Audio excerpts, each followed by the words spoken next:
corner at the very crowded Mix event here at GDC. I'm caught up with Owen from Milkbag Games, you're working on a game that is quite simple in its premise, but as we've been seeing here, watching people play, it's also quite difficult.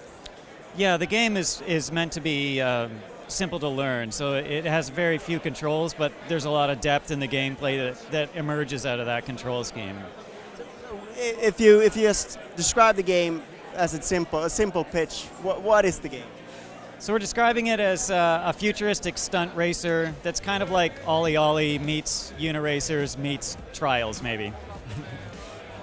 and it's also got this sort of this mechanic of switching between blue and purple, or pink, I should say. Yeah. Blue and pink.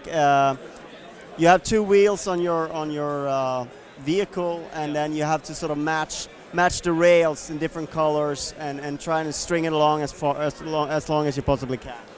Yeah, the game is played on, the player plays what we call a grinder, which is basically this futuristic motorcycle type vehicle. And you play on a track that runs through a three-dimensional environment, and you have to match the color of your wheel to the color of the rails or the grinder explodes. So it's about finding at first it's about finding a path through the track that gets you to the end, but then it becomes about replaying the track and trying to find that optimal line through the track that gets you the highest score and really allows you to kind of express how you want to play the game. So, yeah. So what kind of philosophy do you go into then level design and designing the levels? What goes into that work? So we're trying to design levels that allow the player to play it in different ways so that they can find a way of playing it that suits their play style, but that also challenges them. Making it too simple and it gets a little bit boring, too hard, it gets too frustrating. So we're trying to find that fine line where it's challenging and fun and exciting, but you don't want to throw the controller across the room.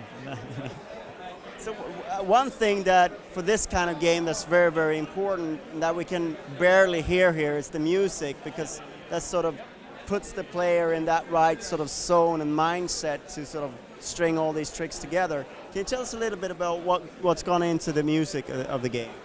We're working with an amazingly talented composer named Big Nick, who's done some really amazing work on some of his own indie games and others, and he's creating an original soundtrack for FutureGrind that's just, we think is fantastic. We've got a couple of the songs playing in the demo here today. He has an EP up on his Bandcamp that you can listen to right now with 4 tracks from the soundtrack, but the music really kicks ass, and we're really excited to let people hear more of it. I noticed that you've announced the game for PlayStation 4. Is it Vita as well, or? Vita is something that we're keeping in mind. We would love to be able to bring it to Vita, but we can't promise anything at this point. So PlayStation 4 is the PC as well, or? Yeah, we're going through Greenlight right now to try and bring it to Steam. So. And where are you at in development and sort of what's left to do? We're looking at release early 2016. There's still quite a bit to do on the game. What we have here is a demo today.